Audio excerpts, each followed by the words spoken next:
వాళ్ళ మానవ హక్కుల అంటే ప్రపంచ వ్యాప్తంగా ఇవాళ మానవ హక్కుల దినోత్సవంగా జరుపుకోవాలని అంతర్జాతీయ ఒడంబడిక ప్రకారం ఇది అన్ని చోట్ల జరుగుతుంటుంది.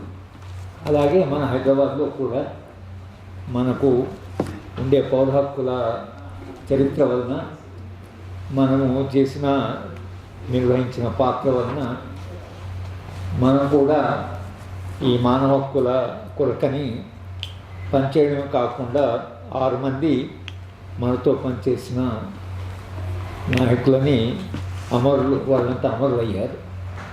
అంటే బహుశా ప్రపంచంలో ఎక్కడ కూడా పౌర హక్కుల కొరకని 6 మంది ప్రాణాలు ఇచ్చి ఒక ఉద్యమం నుంచి ప్రాణాలు ఇచ్చిన వాళ్ళు ఉన్నారని నేను అనుకోనండి.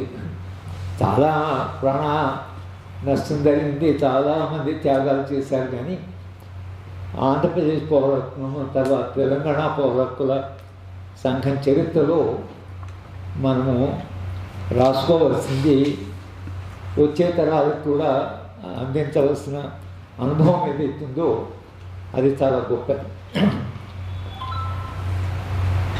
ఈ మానవ హక్కుల దినం గురించి చెప్పాలంటే 2వ ప్రపంచ యుద్ధం తర్వాత అప్పుడు జరిగినటువంటి విపరీతమైన ప్రాణ నష్టం, ముఖ్యంగా జర్మనీ ఇటలీలో చేసినటువంటి దుర్మార్గము, కొన్ని లక్షలాది మందిని జర్మనీలో కోల్డ్ బ్లడెడ్గా అంటే పిల్లలతో సహా మహిళలతో సహా వచ్చేవారు మిమ్మల్ని అంతా చంపుతాం తీసుకెళ్ళడము, వాళ్ళని అంటే మనిషి నేను చనిపోతున్నానని వేల లక్షల మంది తీసుకుపోవడం. పాలిటిక్స్ ఆఫ్ క్రూయల్టీ అని ఒక పుస్తకం వచ్చింది. ఆ పుస్తకంలో ఈ జర్మనీలో ఈ మానవహనంలో పాల్గొన్న ఒక మహిళ, ఆమె ఆ ఇంటర్వ్యూలో అప్పుడు ఇలా తీసుకెళ్ళి మనుషులను చంపడములో ఆమె ఏమేమి సమస్యలు ఎదుర్కొనేది అని చెబుతూ, మనిషిని చంపడం 1 నిమిషం పడుతుంది, మనిషి చనిపోతాడు, వాళ్ళని ఖననం చేయడం వాళ్ళకి పెద్ద సమస్య. అంటే సాయంత్రం వరకు వేల సంఖ్యలో శవాలు పూడ్చడానికి ఎక్కువ టైం పడుతుంది. ఆనందం ఏంటంటే డెడ్ బాడీస్ అన్నీ పడుంది ఏటా సాయంత్రం వరకు మానవ శరీరం ఎట్లా అంటే నెక్స్ట్ డే వరకు అది 3-4 రోజుల్లో శరీరం ఎక్కువ రోజులు ఉండదు కనుక అది డీకంపోజ్. ఆ మరణం అంటే ఇది మాకు పెద్ద సమస్యగా మాకు వచ్చి, ఇక మరో వారం అంటే నెక్స్ట్ వీక్ చంపబడే వాళ్ళని మీరే మీ బొందందు ఒప్పుకోండి, పని వాళ్ళే చేసుకోవాలి, ఎవరి బొంద వాళ్ళే ఒప్పుకోవాలి. అట్లా మేము కొంతవరకు దాన్ని అధిగమించాం. కానీ ఎట్లా మనుషులు చంపారు అనేటువంటి విషయము, ఆ రోజు ఉండేటువంటి క్రూయల్టీ గురించి ఆ పుస్తకం నిండా మానవ చరిత్రలో జరిగినటువంటి ఈ క్రూయల్టీతో మానవుడికి ఉండేటువంటి ఈ మానవ స్వభావంలో ఉండేటువంటి ఈ దుర్మార్గం, ఈ క్రూరత్వం ఏదైతుందో దాని గురించి రాశారు. సరే, మనం వాళ్ళ మానవ హక్కుల దినం చేసుకోవడం ఎందుకంటే భారత రాజ్యాంగము అంటే 1947లో మనకు స్వాతంత్రం వచ్చింది. ఆ తర్వాత రాజ్యాంగ సభ 2-2.5 సంవత్సరాలు తీసుకొని భారత రాజ్యాంగం రాశారు. అదే సమయంలో యునైటెడ్ నేషన్స్లో కూడా వాళ్ళు ఈ అంతర్జాతీయ మానవ హక్కుల ముసాయిదాన్ని తయారు చేస్తున్నారు. దాదాపు కాలం ఒకటి మనకు 1547 వచ్చింది, 48 10th డిసెంబర్ రోజు అంతర్జాతీయ ఈ ఇంటర్నేషనల్ ఏదైతే ఉందో declaration of human rights adopt చేశారు. 45 తర్వాత మనం ఇంకా రాజ్యాంగం రాసుకుంటున్నాం. ఆ రాజ్యాంగం రాసుకునే క్రమంలో ఈ అంతర్జాతీయ ఒడంబడిక ఏదైతే ముసాయిదాతో భారత రాజ్యాంగానికి దానికి చాలా దగ్గర పోలికలు ఉన్నాయి. ఈ 30 ఆర్టికల్స్ రాయడానికి అంటే ఈ మన వాళ్ళు సెలబ్రేట్ చేస్తున్నాం, 30 ఆర్టికల్ రాయడానికి 2 సంవత్సరాలు తీసుకున్నారు వాళ్ళు. దేవుడు అనేది ఇంటర్నేషనల్ డిక్లరేషన్ ఉండాలా అని 6 నెలలు చర్చించారు. దేవుడు పెట్టాలా వద్దా గాడ్ అని ప్రియాంబుల్లో ప్రియాంబుల్లో ఒక మాట ఏం రాస్తారంటే, గత చరిత్ర అనుభవం మీద ఒకవేళ మనము మానవ హక్కులను గ్యారంటీ చేయకపోతే మానవ చరిత్రలో ఈ రిబెలియన్స్, తిరుగుబాట్లు అనివార్యంగా వస్తాయి అనేటిని కూడా రాశారు. విప్లవాలు కానీ తిరుగుబాట్లు ఎందుకు వస్తాయంటే మానవ హక్కులు అనేవి లేకుండా మనుషులుగా మనం ట్రీట్ చేయకపోతే అంతిమంగా మానవ చరిత్రలో మళ్ళీ రాను రిబెలియన్స్ ఉంటాయి అనేది కూడా ఒక ప్రిడిక్షన్గా దాంట్లో ప్రియాంబుల్లో రాశారు. 30 ఆర్టికల్స్ ఉన్నాయి. దాంట్లో ఆర్టికల్ 3 నుంచి ఆర్టికల్ 19 దాకా మన దేశంలో ఉన్నటువంటి ప్రాథమిక హక్కులు ఏవైతున్నాయో మన బ్యానర్లో కూడా రాసుకున్నాం. ప్రాథమిక హక్కులు తర్వాత 19 నుంచి 28, 27 ఆర్టికల్ దాకా అవి డైరెక్ట్ ప్రిన్సిపల్స్లో ఉన్నాయి. అంటే ముషాయిదాలో 2 రకాలు, civil and political rights, social, economic and cultural rights. చర్చ చాలా జరిగింది ఎవరి మధ్యన, సోషలిస్ట్ బ్లాక్కి లిబరల్ క్యాపిటలిస్ట్ బ్లాక్ మధ్యన చర్చ జరిగింది. ఏ హక్కులు ప్రాధాన్యం అంటే సివిల్ అండ్ పొలిటికల్ రైట్సా లేక సోషల్, ఎకనామిక్ అండ్ కల్చర్, ఏవి ప్రాధాన్యత ఇవ్వాలి, ప్రయారిటీ ఏవి రైట్స్కు? సోషలిస్ట్ బ్లాక్ ఏమో social, economic and cultural rights అని, ఈ లిబరల్ క్యాపిటలిస్టు వాళ్ళేమో సివిల్ అండ్ పొలిటికల్ రైట్స్ అని.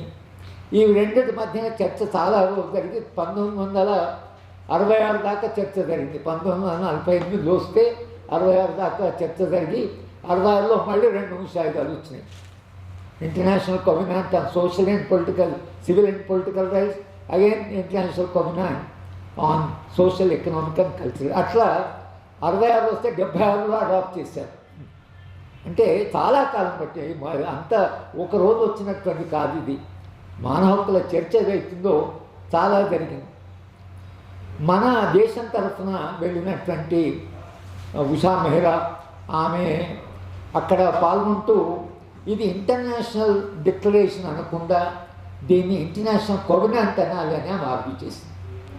కోవెనాంట్కి డిక్లరేషన్ తేడా ఏంటంటే డిక్లరేషన్ ఏమో ఇంటెన్షన్, కోవెనాంట్ అంటే బైండింగ్.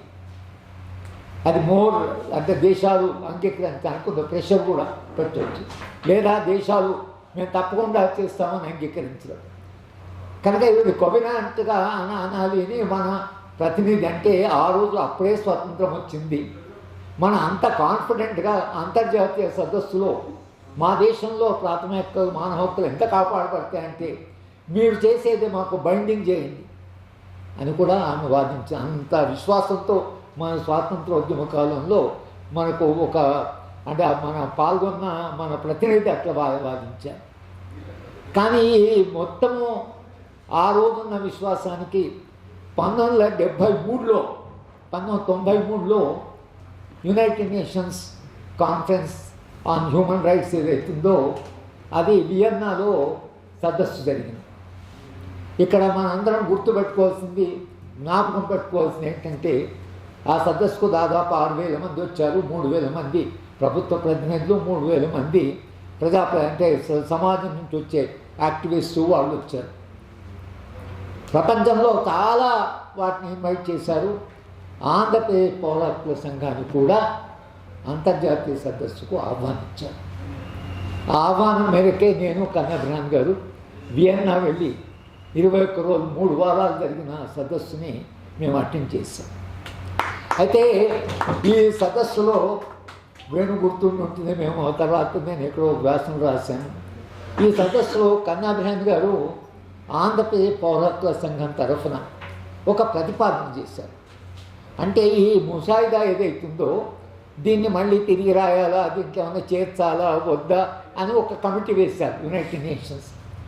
కన్నబ్రహ్మన్ గారు ఏమన్నారంటే 31 ఆర్టికల్ చేర్చాలి. ఆ 31 ఆర్టికల్ ఏమిటంటే రైట్ టు రెసిస్టెన్స్, పోరాడే హక్కు రాయాలి.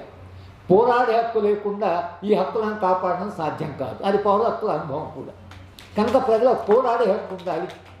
అంటే మేము కమిటీకి నన్ను పైన 10 floor అది పెద్ద బిల్డింగ్ అది. సరే నాకు ఇచ్చే మేము 5 సంతకాలు పెట్టేసి నేను ఆ కమిటీ దగ్గరికి వెళ్ళాను. కమిటీ వాళ్ళంటే మాకు కొంత టైము కావాలి, ఆ టైం మేము డిస్కస్ చేసుకోవాలి అని వాళ్ళు అన్నారు.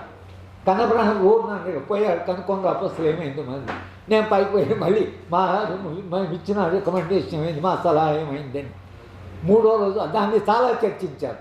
నిజానికి ఉదయం ఇస్తే సాయంత్రమే చెప్పేవాడు చేస్తున్నామా చేస్తామా అని. మనం చేసిన ప్రతిపాదన చాలా చర్చించాలి. ఒక 4-5 రోజుల తర్వాత ఇది ఇప్పుడు అది మాకు అంగీకారం రాలేదు, కమిటీ ఇప్పటికీ దాన్ని అంగీకరించడం లేదు అని మన ఇదైతే అప్పీల్ అవుతుంది. యునైటెడ్ నేషన్స్లో రైట్ టు రెసిస్టెన్స్ ఆంధ్రప్రదేశ్ పౌర హక్కుల సంఘం నుంచి ప్రతిపాదించినట్టుగా అక్కడ రికార్డు ఉంది. అంటే మనకు ఇది కూడా మనకు అటువంటి అంతర్జాతీయ గుర్తింపు కూడా మనకుంది. కానీ 93లో ఈ ప్రతినిధులు ప్రెసిడెంట్స్ ప్రైమ్ మినిస్టర్స్ అందరూ వచ్చారు. 180-190 దేశాల ప్రతినిధులు వచ్చారు. మిస్టర్ బుట్టో, ఫిలిప్పా నుంచి అక్వినో, తర్వాత నెల్సన్ మండేలా రావాల్సింది. అప్పుడే సౌత్ ఆఫ్రికాకు స్వాతంత్రం వచ్చి వాళ్ళ ఇది కాబట్టి ఆయన రాలేకపోయాడు. చాలామంది నోబెల్ ప్రైజ్ విన్నర్స్ చాలామంది వచ్చారు. 48లో ఈ మానవ హక్కులని బైండింగ్ చేయండి దేశాల మీద అన్న తెలంగాణ అంటే భారతదేశ ప్రతినిధి 1993లో మన దేశ ప్రతినిధిగా వచ్చింది మన్మోహన్ సింగ్. పివి నరసింహారావు గారి ఆరోగ్యం బాగాలేక ఆయన రాలేదు. ఆయన తరఫున మన్మోహన్ సింగ్ని పంపించారు. తర్వాత మన్మోహన్ సింగ్తో పాటు అటల్ బిహారీ వాజ్పేయి లీడర్ అపోజిషన్కి వచ్చాడు. కాశ్మీర్ ముఖ్యమంత్రి ఒక 5-6 మంది ముఖ్యమంత్రులు వచ్చారు. కనుక వాళ్ళు ఒక అఫీషియల్ డెలిగేషన్. అయితే యునైటెడ్ నేషన్స్లో ఒక ప్రాక్టీస్ ఏమిటంటే ఈ 3 వారాల్లో ప్రతి సాయంత్రము ఈ పౌర సంఘాల నుంచి లేదా వెళ్ళినటువంటి సంఘాలు ఏవైతున్నాయో ఇవి ప్రజా సంఘాలు లేదా ఈ సంఘాలన్నీ కూడా సాయంత్రము అఫీషియల్ డెలిగేషన్ కలవాలి. దానికి అరేంజ్మెంట్స్ ఉన్నాయి. మేము వాళ్ళని కలవడం. దీంట్లో అగ్నివేష్ ఉన్నాడు, స్వామి అగ్నివేష్. స్వామి అగ్నివేష్ మన్మోహన్ సింగ్ గారిని ఒక ప్రశ్న అడిగాడు. చైల్డ్ లేబర్ మీద ఇవాళ మన స్టాండ్ ఏమిటి అంతర్జాతీయం అంటే మన్మోహన్ సింగ్ గారు చాలా ఆశ్చర్యంగా, Swamiji tell me one country in the world which has develop without child labour. బాల కార్మికులు లేకుండా అభివృద్ధి చెందిన ఒక దేశం నాకు చెప్పండి. ఎవరన్నది మన్మోహన్ సింగ్. అంటే నేను ముందు వరుసలో కూర్చున్నా. నేనేమన్నా అంటే సార్ ఒకవేళ 1948లో ఇదే అంతర్జాతీయ యునైటెడ్ నేషన్స్ అంబ్రెల్లా కింద జవహర్లాల్ నెహ్రూ ఒకడు వచ్చుంటే, నేను జవహర్లాల్ నెహ్రూ ఆ ప్రశ్న ఉంటే ఇదే సమాధానం చెప్పేవాడు. అంటే ఆయన ఏమంటే, professor I'm N economist, I don't know about all these human rights all that. అంటే చైల్డ్ లేబర్ సార్ నాకేం తెలియదు చెప్తాను. తెలియదని చెప్పడం కాకుండా యునైటెడ్ నేషన్ ముందర ఆయన వాదించింది ఏమిటంటే ఈ హక్కులో అంటే అప్పుడు ఒకటి ఏముంటుందంటే ఇంటర్నేషనల్ ఎయిడ్, యునైటెడ్ నేషన్ కానీ ఏ దేశమైనా ఒక దేశానికి ఆర్థిక సహాయం చేయాలంటే వాళ్ళ మానవ హక్కుల రికార్డు మీదనే మనం సహాయం చేయాలి. కానీ మన్మోహన్ సింగ్ ఏమంటే don't link, I'm quoting verbatim, don't link international aid to human rights record, it's a counter product. మీరు మానవ హక్కుల ప్రమాణాలను పెట్టుకొని మా దేశాలకు సహాయం చేస్తామంటే అది దానివల్ల ప్రయోజనం ఉండదు అని ఒక స్టాండ్ తీసుకు. అదే సరే చైనా వాళ్ళకు చాలా దేశాలు స్టాండ్ తీసుకున్నాయి.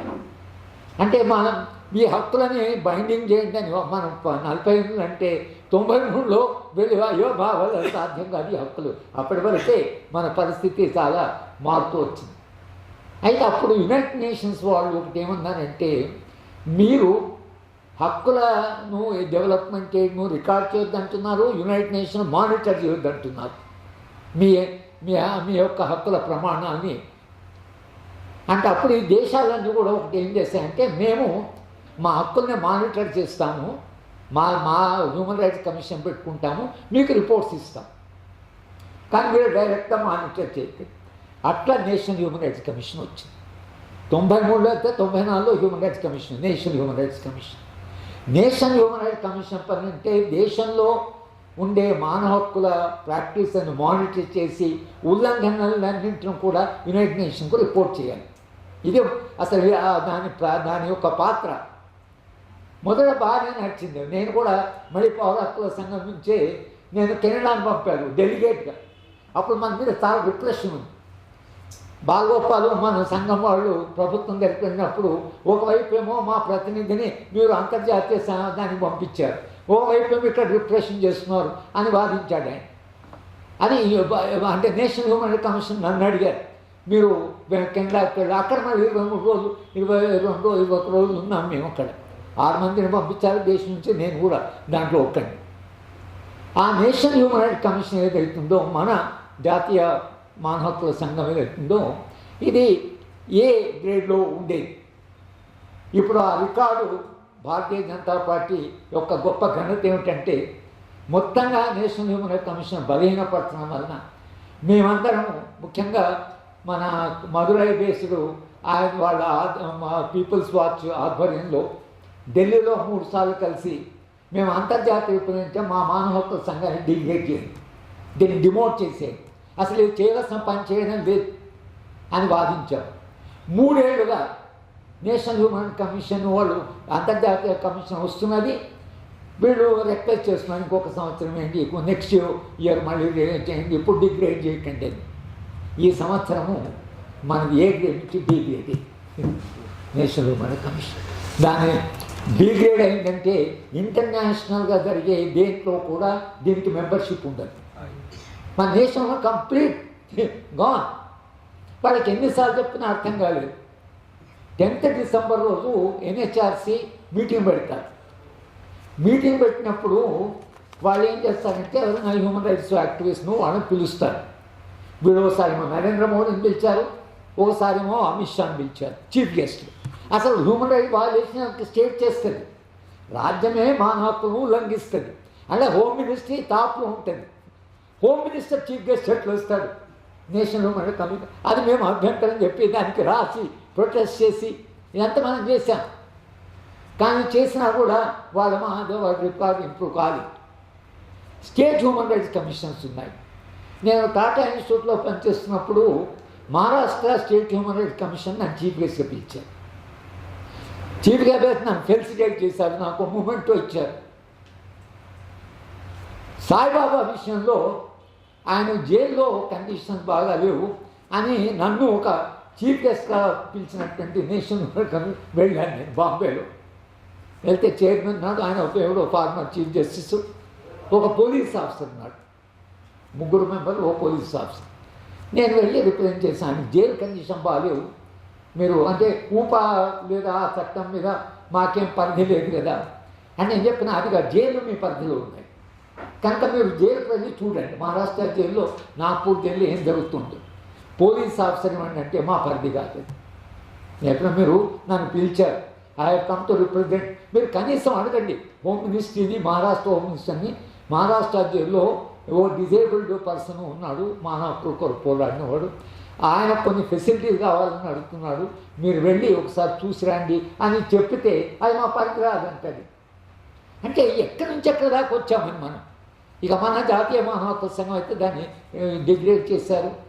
ఇది రికార్డుగా చూసినా కూడా, ఈవెన్ రాజ్యం పాయింట్ ఆఫ్ వ్యూ చూసినా కూడా మన మానవ హక్కుల యొక్క మొత్తం ప్రాక్టీస్ ఏదైతుందో ఇవాళ అది ఉంటుందా లేదా. ఒక దశలో మేము అంటే మానవ హక్కు సంఘాన్ని మీరు వైండప్ చేయమని చెప్పారు. ఎందుకదే సార్ సంఘం ఉన్నది. ఒక కాలంలో మేమైతే నేను ఢిల్లీ పోతే తప్పకుండా మానవ హక్కుల సంఘం అక్కడ పోయేవాడిని, జాతీయ మానవ హక్కులు తప్పకుండా పిలిగ్రిమేజ్ లేకపోయేవాడిని. జస్టిస్ వెంకటాచార్య గారు, జస్టిస్ వర్మ, జస్టిస్ ఆనంద్ వీళ్ళందరూ చీఫ్ జస్టిస్ పనిచేస్తున్నారు. సో అందరి దగ్గరికి వెళ్ళి కలిసాం. అందరూ మా యూనివర్సిటీకి వచ్చిన వాళ్ళు, వీళ్ళందరినీ మేము పిలిచాం మా యూనివర్సిటీకి. వీళ్ళందరూ మా యూనివర్సిటీకి వచ్చి మా మానవ హక్కుల కేంద్రాన్ని చూసిన వాళ్ళు, మమ్మల్ని ఉద్దేశించి మాట్లాడినవాళ్ళు. ఆ తర్వాత వచ్చిన జడ్జిలు ఎవరెత్తున్నారు వాళ్ళకి ఏం పట్టలేదు. వాళ్ళే ఏం చేస్తున్నారంటే ఇప్పుడు ఎవరైనా రిప్రజెంట్ చేయడానికి పోతే రిప్రజెంటేషన్ తీసుకోవడం లేదు, చిన్న బాక్స్ పెట్టారు. వసంత యొక్క అనుభవం అది. సాయిబాబు మీద ఆమె అప్పుడప్పుడు పోయి ఆ బాక్స్లో వేసిపోవాలి, మెంబర్ ఎవడు కలవాడు. ఇది చాలా ఆశ్చర్యం. దాన్ని ఇంకా మించి శంకరం గారు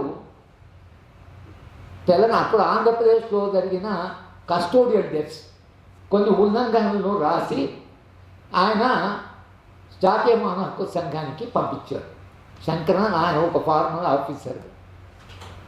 దానికి రిప్లై ఇవ్వాలి. ఇది వైలేషన్ జరిగినాయి. వాళ్ళు ఏం చేస్తున్నట్టు అది మన పోలీస్ డిపార్ట్మెంట్ పంపించారు. పోలీస్ డిపార్ట్మెంట్ వాళ్ళు అన్నీ ఇది జరగలేదు, అది జరగలేదు, ఇది తప్పు, అది తప్పు అని వీళ్ళు దానికి ఒక రిప్లై ఇచ్చారు. రిప్లై ఇస్తే ఫుల్ హ్యూమన్ రైట్స్ కమిషన్ కూర్చొని అదే రిపోర్ట్ను, పోలీసు వాళ్ళు పంపించిన రిపోర్ట్ని స్పెల్లింగ్ మిస్టేక్తో సహా శంకరన్ గారికి దాన్ని రిప్లైగా పంపించారు.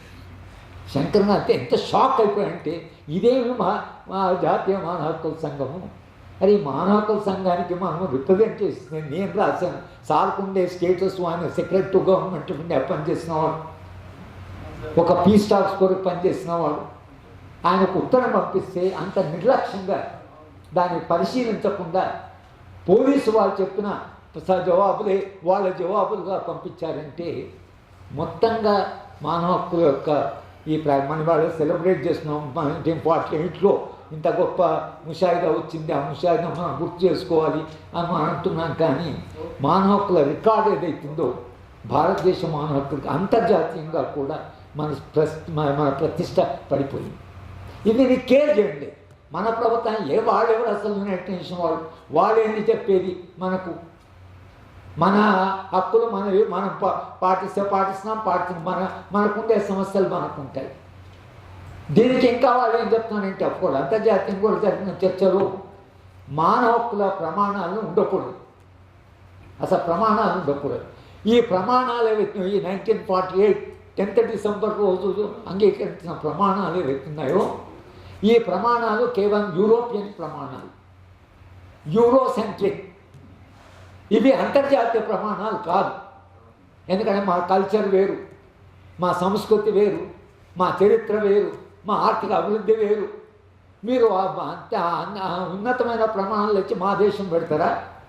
కనుక మా దేశ ప్రమాణాలు మేమే నిర్ణయిస్తాం, మీరు నిర్ణయించకూడదు.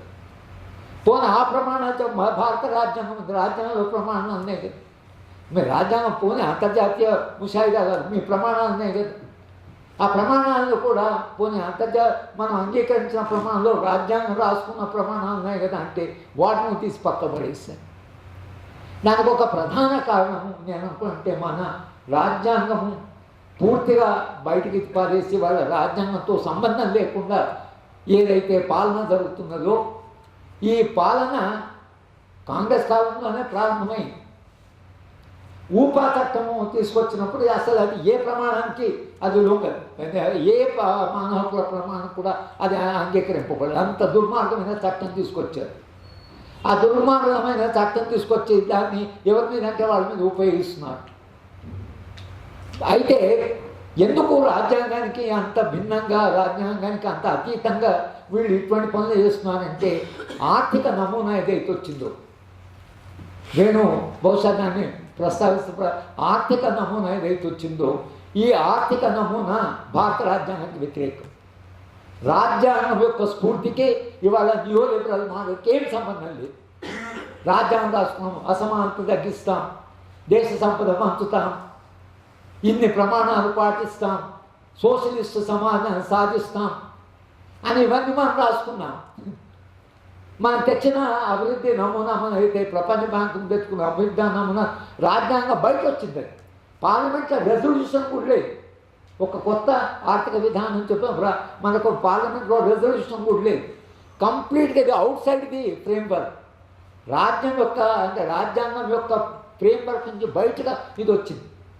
కనుక దానికి రాజ్యాంగానికి సంబంధమే లేదు అసలు. ఇది ఎగ్జాక్ట్గా ఆపోజిట్ రాజ్యాంగం. ఇవాళ మనము అది is also completely oppose to the అంతర్జాతీయ ప్రమాణాలు కూడా వ్యతిరేకమే. ఇవాళ భారతదేశంలో మనము ఈ మానవ హక్కుల దినం చేస్తూ మన మానవ హక్కును గుర్తు చేసుకొని 1948లో అంతర్జాతీయ మానవ హక్కుల ముషాయిదా వచ్చింది. మానవాళి అప్పటి వరకు సాధించినటువంటి గొప్ప ప్రమాణాలు దాంట్లో ఉన్నాయి. కనుక ఆ ప్రమాణాలను పాటించాలి. ఒక నాగరిక సమాజం కావాలంటే అలాంటి ప్రమాణాలు కావాలి అనేటువంటిది ఒకవేళ మనం ఇలా మాట్లాడినా, గత 2-3 నెలలుగా భారతదేశంలో జరుగుతున్నటువంటి ఈ మొత్తము మానవ హన్నం ఏదైతుందో దానికి అంతర్జాతీయ ప్రమాణాలకి మన భారత రాజ్యాంగం అన్నీ ఉల్లంఘించి వాళ్ళు చేస్తున్నారు. దాని ఏ దాంతో సంబంధం లేదు. రాజ్యము మనిషి ప్రాణాన్ని కాపాడడానికి వచ్చింది, తీసుకోవడానికి కాదు. ఇది మేము రాజ్యాన్ని క్లాస్ రూమ్లో చెప్పేది. రాజ్యం పనే టు ప్రొడ్యూస్ సెక్యూర్. ఎందుకంటే కాంట్రాక్ట్ థియరీలో వాడు స్పష్టంగా చెప్పాడు, మనుషులు రాజ్యాన్ని ఎందుకు ఒప్పుకున్నారు అంటే మనుషులకు భద్రత కల్పించడం కొరకని. రాజ్యపూర్వ సమాజంలో మనుషులు స్వేచ్ఛగానే ఉన్నారు కానీ భద్రంగా లేరు. స్వేచ్ఛగా ఉన్న మనిషి భద్రత కోల్పోతే స్వేచ్ఛ పరిపూర్ణంగా ఉండదు. కాబట్టి స్వేచ్ఛను పరిపూర్ణంగా కాపాడడం కొరకని భద్రత కావాలి కనుక రాజ్య అవసరం వచ్చిందని కాంట్రాక్చువల్ థియరీ. కనుక అట్లా రాజ్య ఆవిర్భావమే మనుషులు తమ భద్రత కొరకని దాన్ని పెట్టుకుంటే అది ఎట్లా తయారైంది, అదే ఇప్పుడు ఒక అభద్రతకి దారితీస్తున్నారు. ఏ రాజ్యం అయితే మనుషులు తమ ప్రాణాలని రక్షించడం కొరకని పెట్టుకున్నారో ఆ రాజ్యాంగం వాళ్ళ ప్రాణాలను తీసుకుంటున్నారు. రాజ్యాంగంలో స్పష్టంగా రాజ్యము ఏ మనిషి ప్రాణాన్ని కూడా రాజ్యాంగ ప్రమాణాలకు వ్యతిరేకంగా రాజ్యాంగానికి అతీతంగా తీసుకోవడానికి వీల్లేదు. ఇది అంతర్జాతీయ ప్రమాణము, జాతీయ ప్రమాణం. ఈవెన్ క్యాపిటల్ పనిష్మెంట్ కూడా అంతర్జాతీయ ప్రమాణంలో అవ్వాలి. ఎందుకంటే రాజ్యము చట్టబద్ధంగా కూడా మనిషి ప్రాణం తీసుకోవడానికి వీల్లేదు. మనిషి ప్రాణం అంత విలువైందని మనం అనుకుంటున్నప్పుడు ఇవాళ రాజ్యము డైరెక్ట్గా అంతకుముందు ఎన్కౌంటర్గా ఉంటున్నాను. ఎందుకంటే రాజ్యము ఎప్పుడు మనిషి ప్రాణాన్ని తీసుకోవచ్చు అంటే ఏ పోలీసు అధికారులు ఎవరైతే ఫైట్ చేస్తున్నారో వాళ్ళ ప్రాణానికే హాని ఏర్పడితే వానికి రైట్ టు లైఫ్ ఉంటుంది. కాబట్టి they can protect themselves. In self defence వాళ్ళు ఫైట్ చేయొచ్చు. ఈ మాత్రం వాళ్ళు అంగీకరించారు. నువ్వు సెల్ఫ్ డిఫెన్స్లో దాన్ని నువ్వు ఉపయోగించవచ్చు నీ ఆయుధాన్ని అని అనుకున్నప్పుడు ఆ ఎన్కౌంటర్ అనేది కనుక్కున్నారు. ఎన్కౌంటర్ అంటే వాళ్ళు ఫైర్ చేశారు, మేము ఫైర్ చేశాం కనుక మా ప్రాణాలను రక్షించుకోవడం కనుక మేము వాళ్ళ మీద ఫైర్ చేశాం. హెచ్కే ద్వారా డీజీపీ ఉన్నప్పుడు నేను ఒకసారి వెళ్ళి ఆయన కలిశాను. అప్పుడు ఏదో డీటీఎఫ్ మీద విపరీతమైన నిర్బంధం ఉంది. సరే దాని కొరకు మాట్లాడి నేను అన్నాను, మీరు చట్టాలు తీసుకొస్తున్నారు కానీ మీరు అసలు ఫైరింగ్ మీరు చేసి వాళ్ళు చేస్తే మీరు చేయడం కానీ మీరు అనుమానం వచ్చినా ఫైర్ చేయొచ్చు అంటే ఎట్లంటే అంటే ఆయన దూర నాకేం చెప్పిన హరిగోపాల్ గారు, మీరు నా మీద దాడి చేయబోతున్నారు అని నాకు అనిపిస్తే ఐ కెన్ ఫైర్. నేను అనుకున్నాను మీకేం తెలుసు సార్, నాకు అనిపిస్తే కాలేస్తాడు అంటే ఎక్కడ దాకా వచ్చిందంటే పోలీస్ అధికారికి వాళ్ళు ఫైర్ చేయవచ్చు అనే అనుమానం ఉన్నా కూడా ఫైర్ చేయవచ్చు. ఎందుకంటే తన ప్రాణం తాను రక్షించుకోవాలి కనుక అది మానవ హక్కుల ప్రమాణం కింద వస్తుంది. అని పూర్తి అంటే ఎట్లా డ్రిఫ్ట్ అవుతూ ఏ దశకు వచ్చామంటే ఎన్కౌంటర్ అనే పదం కూడా ఇప్పుడు మీడియాలో యూజ్ చేయడం లేదు. Eliminated, neutralise, short dead. ఈ ఫలానా ముహూర్తం వరకు ఎట్లా అంటారు, ఫలానా ముహూర్తం వరకు ఎలిమినేట్ చేస్తానంటే అన్ని ఎన్కౌంటర్లు జరుగుతాయా? అన్ని ఎన్కౌంటర్స్ అంతమంది మీరు పూర్తిగా దాంట్లో అసలు పూర్తిగా నిర్మూలిస్తామని ఎట్లా అంటారు? కంప్లీట్గా రాజ్యాంగానికి మానవ హక్కుల ప్రమాణానికి వ్యతిరేకం అది. ఏ హక్కుల ప్రమాణం తీసుకున్నా కూడా you can't say that will eliminate, ఈ మొత్తాన్ని మేము దాన్ని పూర్తిగా తుడిచివేస్తాం అని బాహాటంగా అంటున్నారు.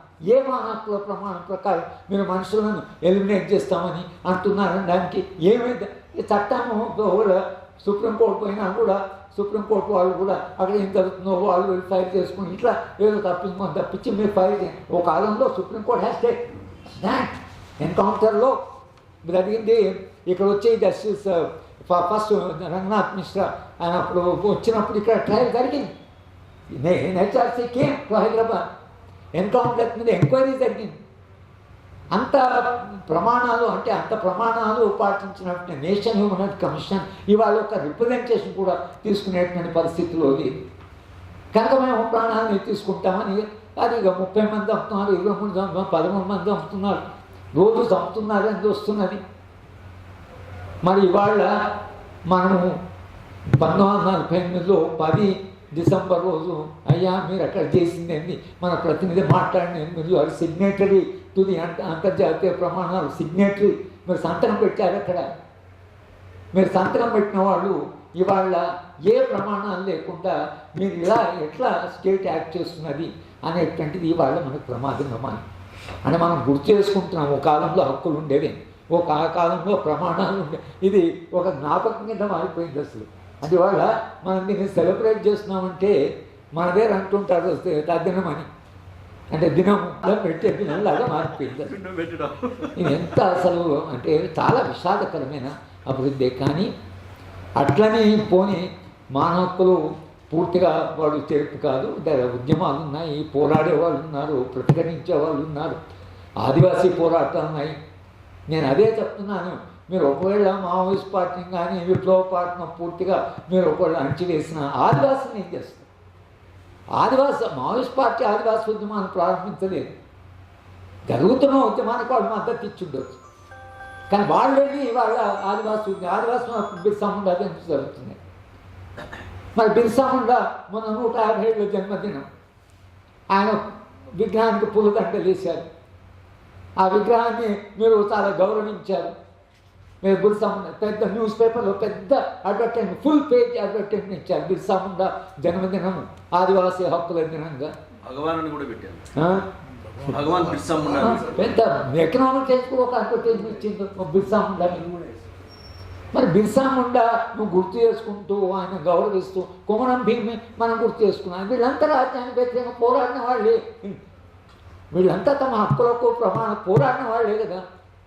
గతంలో చేసిన పోరాటమేమో మీకు గొప్పదైపోయింది, ఇప్పుడు జరుగుతున్న అదే ఆదివాసీ పోరాటం పట్ల మన గౌరవం వాళ్ళని అంతా గౌరవిస్తూ ఇవాళ ఆ గౌరవానికి ఆచరణ ఉండాలి, కొంచెం ప్రాక్టీస్లో ఉండాలి కదా. కానీ ఇంత తలకిందులుగా మారిపోయింది. అయినా మనము పౌర హక్కుల సంఘంగా ఈ ప్రమాణాలు మానవ చరిత్ర, మానవ నాగరికత సృష్టించిన ప్రమాణాలు, క్రియేట్ చేసుకున్న ప్రమాణాలు, పొట్టి నొప్పులు కానీ వచ్చిన ఒక్కొక్క ప్రమాణానికి దాని వెనుక సమాజాలు అనుభవించిన పొట్టి నొప్పులు ఉన్నాయి, త్యాగాలు ఉన్నాయి. ఆ త్యాగాల వలన ఈ ప్రమాణాలు వచ్చాయి. ఈ ప్రమాణాలను కాపాడుకుంటూ ఈ ప్రమాణాలు ఇంకా పెరగాలి, ప్రమాణాల విస్తృతి జరగాలి అనేది డెమోక్రటిక్ రైట్స్ మూవ్స్ వచ్చాయి. ఈ సరిపోవు, ఈ హక్కులు సరిపోవు, ఇంకా చాలా హక్కులు రావాల్సి ఉంది అనేటువంటి ఉద్యమాలు జరుగుతున్నాయి. కనుక పౌర సమాజము ఎంతకాలం అయితే సజీవంగా ఉంటుందో, ఈ హక్కుల ప్రమాణాలు ఏవైతున్నాయో అవి మానవ చైతన్యంలో ఉంటాయి, మనుషులను నడిపిస్తుంటాయి. ప్రమాణాలు పెట్టుకునేందుకంటే ఒక రాజ్యాన్ని కొలవడానికి మీరు ఎట్లా పరిపాలిస్తున్నాడానికి ప్రమాణం ఏంటంటే ఇవి ప్రమాణాలు. అంతర్జాతీయ ప్రమాణాలు ఉన్నాయి, జాతీయ ప్రమాణాలు ఉన్నాయి. మనం ఇంత చిన్న సంఖ్యలో వచ్చినా కూడా ఈ చిన్న సంఖ్య, నేను అందుకనే క్వాంటిటీ క్వాలిటీ పెద్ద సభ పెట్టవచ్చు. కానీ ఇక్కడ వచ్చిన వాళ్ళందరూ రాత్రి అయినా ఏదైనా సరే ఇంకా మన హక్కుల గురించి మనం ఏదైనా మాట్లాడుకోవాలి కదా అని వచ్చిన వాళ్ళు ఇక్కడ ఉన్నారు. మన మీద రిప్రెషన్ విపరీతంగా జరిగినప్పుడు ప్రెస్ క్లబ్లో మనం ఒక మీటింగ్ పెట్టాము. ఆ రోజు 8-10 మంది వచ్చారు, కింద పెద్ద పోలీస్ ఫోర్స్. బాలగోపాల్ బయటకు వచ్చినాక సక్సెస్ఫుల్ మీటింగ్ అన్నారు. ఇంత రిప్రెషన్లో కూడా 10 మంది వచ్చారంటే మనకి ఇంకా పౌర హక్కుల సంఘానికి భవిష్యత్తు ఉంది అంటే ఆ విశ్వాసం. పౌర హక్కులు భయపడి రానంత మాత్రం పౌర హక్కులు పోవు. సరే ఇవాళ మన ప్రచారం లేకుండా ఇవాళ పరిస్థితి కాస్త భిన్నం. ఆ రోజు అక్కడి నుంచే బాలగోపాల్ ట్రైన్ రైల్వే స్టేషన్ పోతే ఆయన డిసప్పేరెన్స్ కేసు వచ్చి ఆయన జస్ట్ ఎక్కవలసిన కంపార్ట్మెంట్ ఎక్కకుండా ఆర్మీ కంపార్ట్మెంట్ ఎక్కాడు. ఆర్మీ వాడు కూడా ఆయన ఏదో వచ్చాడని ఆయన ఆర్మీ కంపార్ట్మెంట్ నుంచి ట్రావెల్ చేశాడు బెంగళూరు, కలకత్తా. ఆయన మునాల్ సేను వాళ్ళ దగ్గర ఎక్కడో కలిసి వస్తుంది. కలకత్తా ఫోన్ చేస్తే ఈయన రాలేదు, రావాల్సిన కంపార్ట్మెంట్ పోలేదు. విశాఖపట్నంలో ప్రసాద్ వెళ్ళిపోతే ఆయన కంపార్ట్మెంట్ లేడు అంటే ఆయన కంపార్ట్మెంట్ లేడు బాలగోపాల్ తెలుసాని ప్రసాద్ వాళ్ళు కలకత్తాలో మా దగ్గరికి రాలేదు వాళ్ళు. ఆ భయంలో అరే ఏమైపోయిందో, ఎందుకంటే ఒక అంటే మోస్ట్ రిప్రెస్డ్ కింద చిన్న మీటింగ్ పెట్టి బయలుదేరారు. అప్పుడు వచ్చిన స్పందన సమాజంలో బాలగోపాల్ను పౌర హక్కుల సంఘం తీసుకుపోయాడనే స్పందన. నేను ఢిల్లీలో ఉన్నాను, ఢిల్లీలో even prime minister VP Singh లాంటి వాళ్ళు కూడా, ఫెర్నాండిస్ వీళ్ళంతా కూడా రియాక్ట్ అయ్యి ప్రొఫెసర్ రామరెడ్డి గారు ఆయన ఇగ్నో వైస్ ఛాన్సలర్గా ఆయన రిప్రజెంటేషన్ చేస్తే జైపాల్ రెడ్డి దగ్గరికి పోయి చేస్తే జైపాల్ రెడ్డి నాకు ఫోన్ చేసి ఏం చెప్పానంటే నీకు రేపు పొద్దున ఒక శుభవార్త వస్తుంది అని చెప్పాను. ఆ శుభవార్త అంటే బాలగోపాల్ బయటకు వచ్చాను. అంటే పౌర హక్కుల సంఘం అటువంటి నిర్బంధాన్ని కూడా ఎదుర్కొన్నది. దీనికి ఒక చరిత్ర ఉంది. ఆ స్ఫూర్తితోనే మనం పనిచేయవలసిన అవసరం ఉందని ఈ విషయం చెప్తూ ఈ వచ్చిన మిత్రులందరూ కూడా ధన్యవాదాలు చెప్తూ నేను సెలవు తీసుకుంటాను.